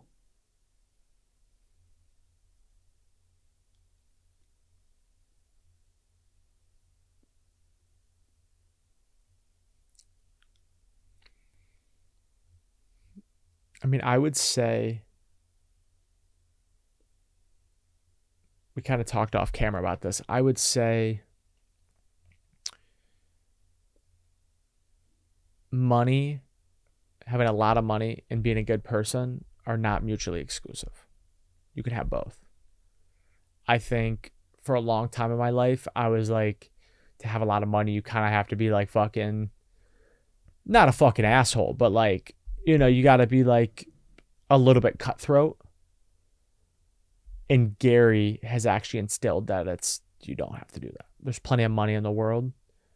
And there's, at the top of it, a lack of good humans that you can have a lot of money and be a good human. So I would say that was like the myth that I kind of broke growing up. If you could look back on your 15 and 16-year-old self, do you think the version of yourself now would be in awe of who he is? In what way, though? In awe in way? Like, do you think that he would be a role model for who you are now? Like, who I am now would be a role model for my 15, 16-year-old self? 100%. That's how I live my life, actually. It's actually what sparked a lot of my growth. I was like, I got to do this because I wish I had this role model. But if I could have fucking time traveled, like if I could right now time travel to when I was 15 or 16 years old and talk to him for fucking 10 minutes, I'd be the fucking president. Like, just like, I'd be much more successful. I'd be much more happier. I'd be way farther along.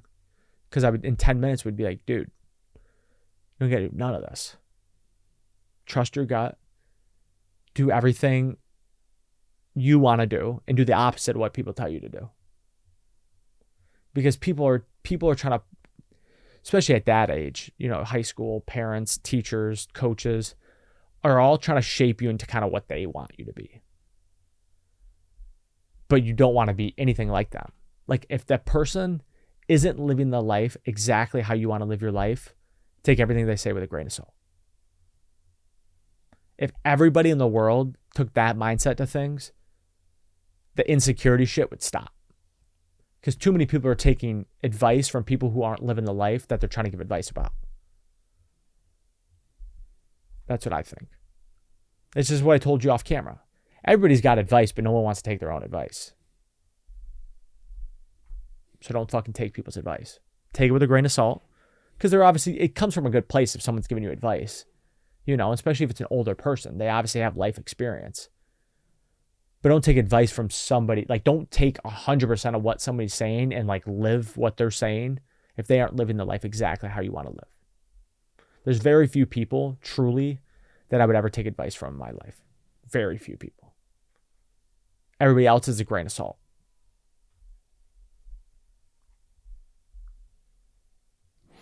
As we are nearing the end of Men's Mental Health Month, what's something that you've needed to be told as of recent?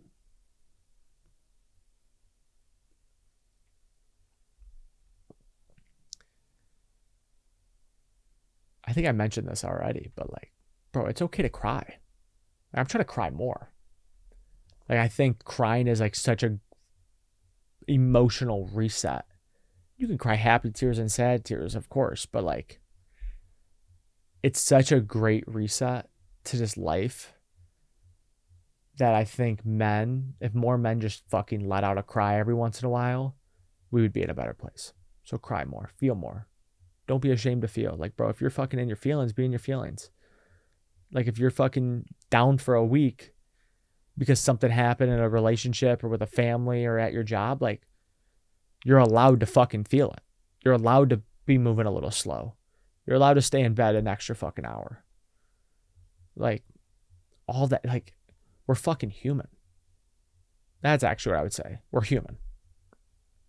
Men naturally want to lead and put a lot on their shoulders and push a lot of shit down.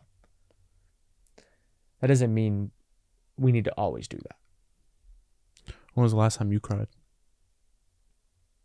Probably last week, actually.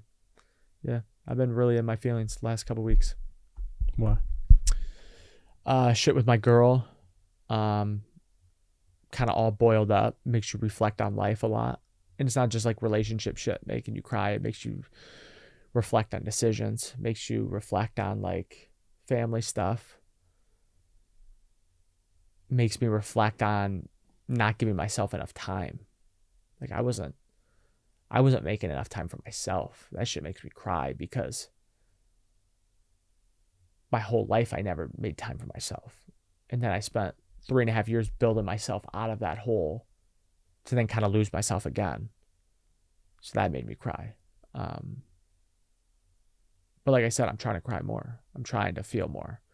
I was never really a crier besides as like a kid. But as I got older, I was like always like the tough kid and like would never cry no matter what.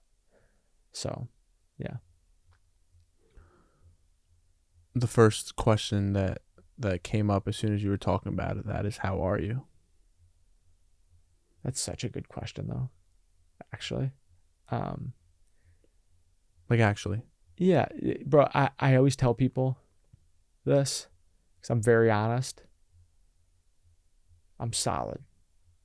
Doesn't mean bad. Doesn't mean good. I'm solid. There's things in my life that I'm very thankful for and appreciative and grateful, right? I have shelter. I have food. I have money to do a little bit of stuff that I actually want to do. The downside is I hurt someone I really care about from failing them in a relationship. That fucking crushes me.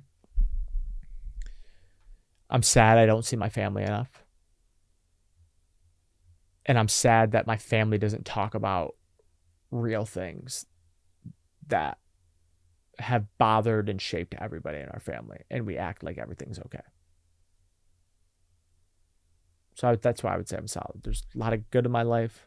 There's also a lot of things that make me want to be way more sad or like curl in a ball, like there's always that. And like, to be honest, like I'm not a person who's like ever really like good. I'm never like good. I'm always just like, I'm like neutral or sad. I never really get like super happy. Like moments, I'm happy. Things make me happy sometimes, but like happiness is a very temporary feeling. And I think too many people chase happiness in life. That's why there's a lot of sad people. So like overall, I'm good with being solid for right now. So you wouldn't say that you're happy? Not really. No. I don't think I've ever really been happy, to be honest. Like I said, I'm happy in moments. I have happy weeks. I have happy months. I'm not like truly happy because I'm not living the life I fully want.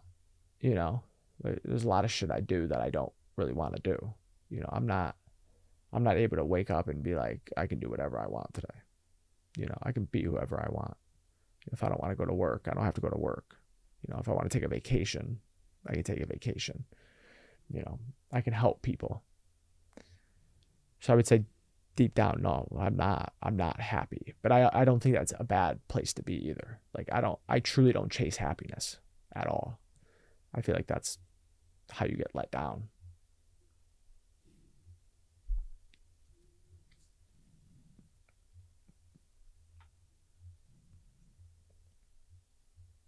How are you? How about that? I'll turn it on you. How are you?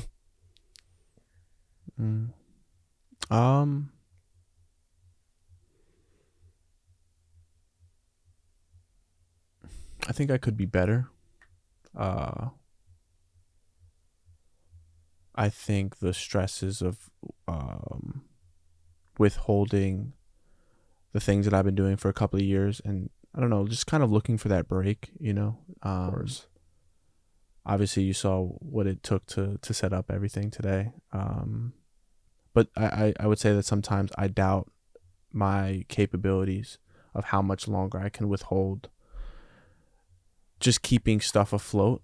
I ironically, when I was at Fanatics, I asked Gary, how do you bring people on? I told him I've been doing it for, every advice that you could probably get from him, I feel like I've done. Yeah. I've close to 100 episodes, posting on TikTok whenever I have an episode to post, posting on social media constantly, trying to do my best, but I feel like sometimes my best is not always enough. And I asked him, how can I bring people on? Because it's getting tiring by myself. And, he just said, see who could do it. Like, just put it on your story. And I have done that, but most of them are asking for money, and that's not something that I have right now. Yeah. As I just graduated, I don't have the money to give right now. Of course.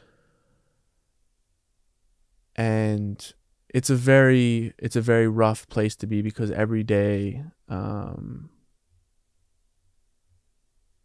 I realize that I may be more depressed than sometimes I think I really am, because I don't have money coming in, or because I'm looking for a job and I haven't found anything yet, or because I'm doing this podcast, I'm giving my all, and put myself in debt to afford all the equipment, and because I want these things to succeed, and they haven't. I've seen return on investments, but it's not been like that break that you've been looking for, So I think I've been just as anybody is good days, there's bad days. But just trying to keep myself afloat. I think to go into that point, I think a lot of good comes at your breaking point. If you're just able to just like fucking keep taking that extra step. I think the most powerful place you can be in life is rock bottom. I talk about this a lot. Like, there's not a better place to be in life, I think, than rock bottom. Fully. You got nothing to lose. You can fully rebuild yourself.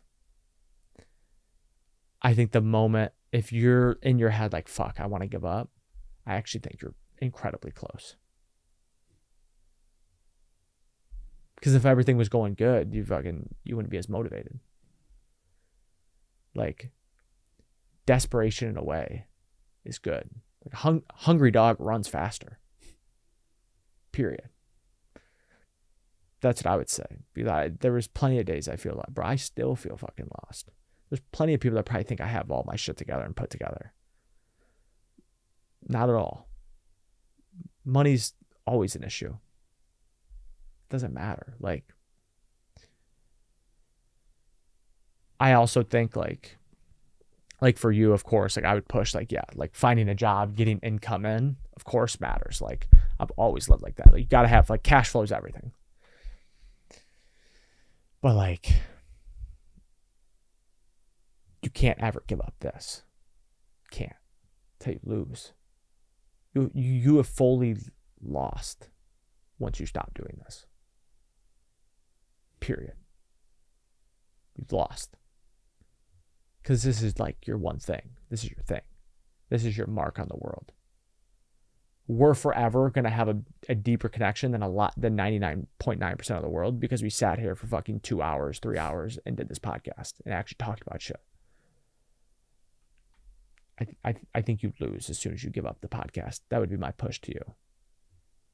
And I'm not telling you to like fucking, become homeless to do the podcast. Like that's why I'm like, maybe, you need to find a job you don't quite like just to get money in.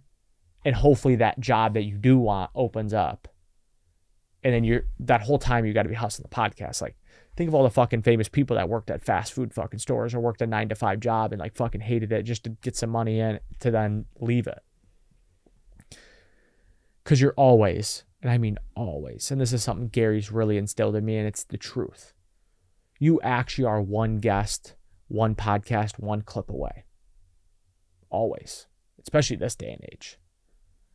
That would be my push. Like, I mean, I would never tell anybody to go in debt to like afford stuff. Respect. I fully respect that. But like, I would never tell anybody, but I'm like, well, now you fucking did. You can't give up.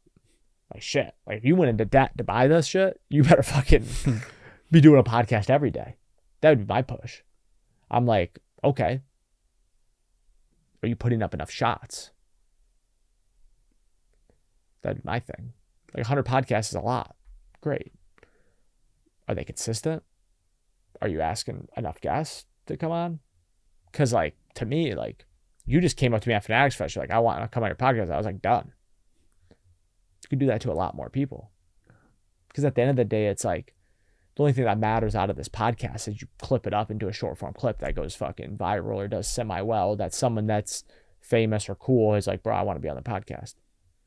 Because someone's going to sit here and watch a 4-hour podcast and be like, yeah, it was all right. But that one clip, they're going to be like, that podcast was dope. You can watch Kai Cenat for fucking 5 hours. You'd watch the stream and be like, it was kind of funny. But then 3 viral clips will come out and be like, that stream looked electric. But it's not actually that. That's what I think about. Yeah, I always do feel like I am one guest away. And I feel like I get closer every time. Of course. Because you're getting better. Yeah. You're getting more comfortable. Then you ask better questions. Like, bro, you're good at interviewing. You just got to trust the instincts. But like, I'm telling you, like, when you're getting that feeling of giving up, I swear, anybody who's made it this far or watches this, or if you clip it up, like, you're incredibly close to being where you want to be.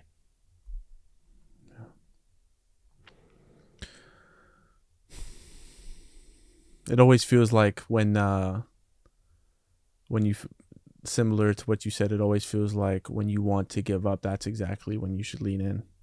Because so many people do give up. Yeah. And that's what separates, right? There's a reason why fucking 95% of the money in the world is with 5% of people. Separation. Everybody gets their breaking point. Some people stop and stay here. Some people go down, and some people fucking keep going. That's what I told you before we even started the podcast. Joe Rogan did 1,000 podcasts, everybody telling him no one's going to watch a 3-hour show and that it was stupid. He's signing a $100 million contract and can do anything. He's actually the world's most powerful person in the U.S. There is no one more powerful than Joe Rogan in the U.S. Outside of some person can have an army at their command. That's it. But as far as like a singular person with say and influence to the United States of America, no one is more powerful than Joe Rogan. Who's somebody that you would love to have on your show? Gary. How close do you think you are to that? He follows the show. How close do you think? Scared to ask. Yeah. It'd have to be like really special. Like a real thing. You don't think it's there yet? No. And I could be doubting that. Off of love he has for me, he'd probably fucking do it. But I don't want the love. I want it to be like for the love and he respects it. Yeah. Bingo. It would make it different. Exactly. It's different. Like I'm somebody who's like, bro, I'm like the opposite. I'll overweight to ask because I want to bring, as he would always say, I'm trying to bring value. Yeah. I don't want the sign off. I want to bring value. I want it to be like we have our own audience and we're going to have Gary on where I could fucking tell some real stories about Gary. And like I actually have like real love for him and be the reason we started this podcast, right? So Gary would be by far like my dream guest. And it will happen. It's just like, I don't know when. And to be honest, I don't think about it that much. Like my brother thinks about it probably all the time. But that's how he thinks. I'm like, nah, like, I'm like almost scared to ask people to come on our podcast. Cause you know, it's like that creator and you were like, maybe it's not good enough. Or like, are they going to like it? Is it worth their time? Like theoretically, it probably is worth their time because we can clip it into a short form clip and that goes viral. And it's like, that's all you're playing for anyways. But I like, don't ask anybody. Like I'm almost like they have to ask me to be on the podcast. So yeah, Gary would be for sure a dream guest. Yeah, Gary's definitely on my like Mount Rushmore too. I even though I do doubt myself at times, I truthfully believe. I don't know if it'll be the next time we see each other or I see him again or whatever it is, but I truthfully believe that he'll be sitting across from me one day. I don't know when. 100%. You just got to manifest it. You got to keep growing, keep building. That's all it is.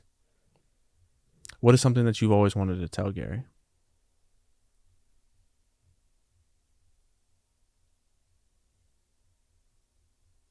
I don't know. I feel like I've told him everything.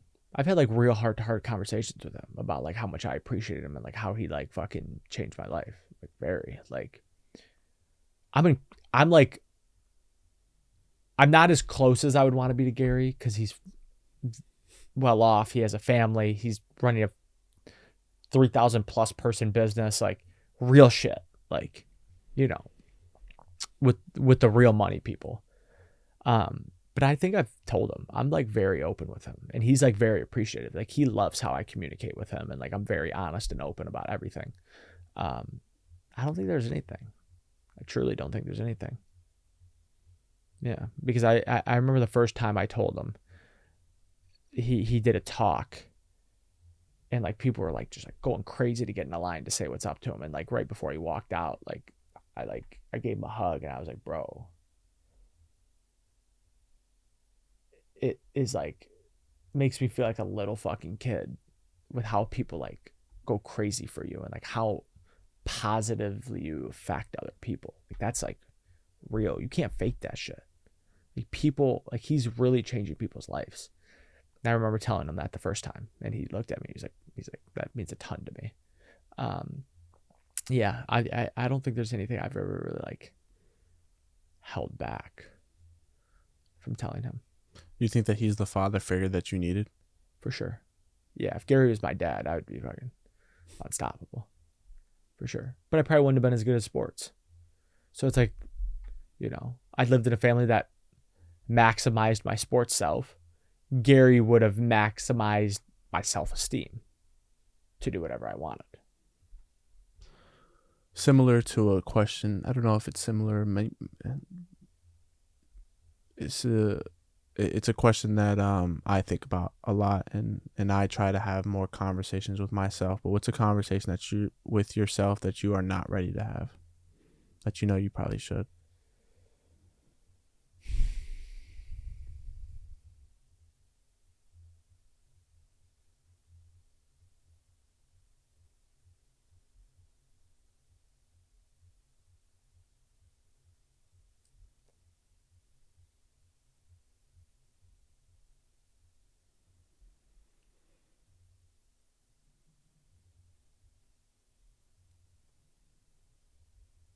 Probably about my ego. I think to be super successful and to live a good life, I think it's for people who have small egos. I think my ego is too big at times, which causes issues with myself in personal life. Yeah. Why aren't you ready to have that conversation?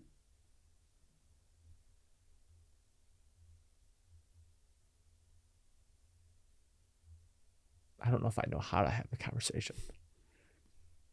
Just growing up, you're trying to figure it out along the way. Every day I'm trying to figure it out a little bit. And I also have a lot of empathy for myself too. Like a lot of the conversations and work I'm doing back to my parents, they're in their 60s. They've never done it. So in my head, I'm like, I'm far ahead of schedule. I'll be just fine. But I think it's just a hard conversation because it's hard to catch yourself. And I don't have a lot of people in my life that check me a little bit. Like my girl checked me. She checks me, but no one really in my family. So it's you don't have the people who are checking you in the right way all the time. I think that's why I probably haven't had the conversation, or I don't know how to have the conversation. And I feel like that's why in relationships I can be very insecure, because your ego kind of gets taken down a little bit at times, because it has to. And that can be hard because you build something up in your head externally. Then you get in a relationship where you're very vulnerable. They know a lot about you. A girl can kill your ego very fast, and I think that's the one thing I probably need to have that conversation sooner rather than later, because having confidence in yourself isn't having a big ego. Having a big ego is fucking look at me, I'm the man. And not that I really do that, but it's just I think sometimes my ego and me thinking I'm better than I actually am at things is limiting me. Do you also feel like you've needed to have that confidence? I think I need to fake more confidence, because I don't think I naturally have it at times. I think there's things I'm confident in, but deep down, I don't know if I have full confidence in myself. And a lot of things I doubt myself a lot.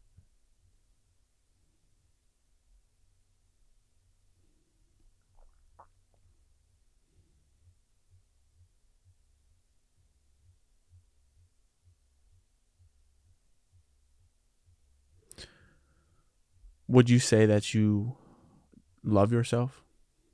Trying. It's a hard thing. My whole life has been built on other people telling me how good I am, or how good looking I am, or how bad I am. I never gave it to myself. It was never instilled in me, ever. So I'm trying to learn it at started trying to learn it at 24 years old.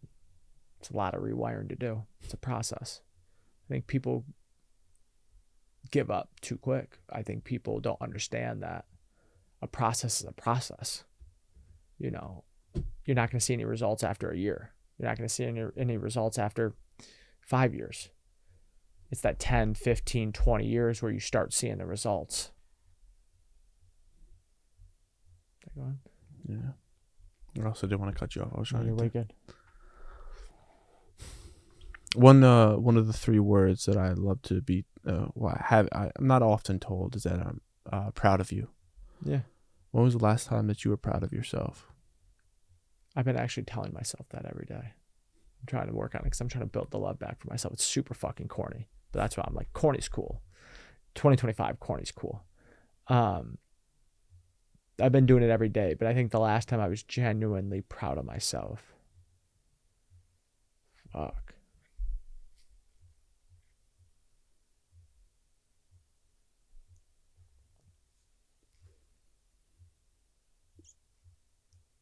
I truly think the last time I was like genuinely proud of myself was when I quit playing baseball.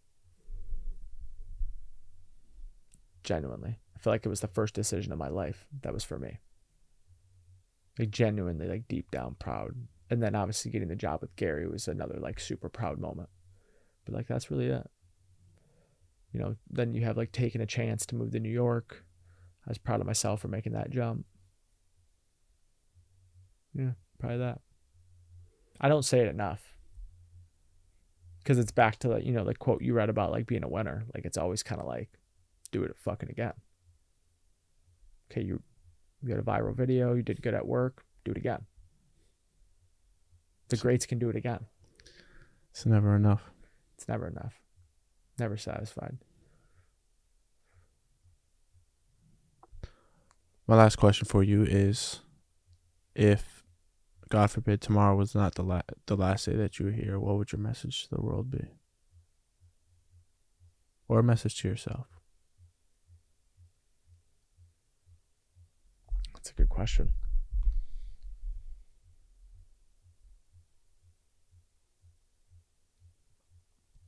Do it for yourself. Bottom line. Everything in life should be for you. I think sacrificing is a good thing, but the sacrificing should still be in a way for yourself. Like if your goal is to fucking have a family and provide for them, and you have to sacrifice by working longer or sacrifice by not being able to go to your kid's baseball game, that sacrifice is still for you because your goal is to provide. Everything you do should be a genuine thing for what you want. That doesn't mean not go out of your way for people. Because like when I go out of way for people, that's still benefiting me in a way. Because I'm like, I'm a good person. Like that's good. Like if it's not for yourself or feeding something deep inside of you, cut it off and move on. Zach, it's been a pleasure. Thank you. Real pleasure. Thank you for coming inviting on. me, brother. Thank you for coming on. Thank you for just believing in the podcast and coming through and having this conversation with me. Anytime. I'll come on anytime. I look forward to having more conversations in the future. And your story is incredible. I think it's an inspiration to a lot of people. And I know that people will listen to this episode and will absolutely find value in it. Yeah. And I just want to say thank you. Thank you, bro. You're doing a great thing. You're having real conversations from a young age. Actually, I look up to it in a lot of ways. So thank you, bro. Thank you.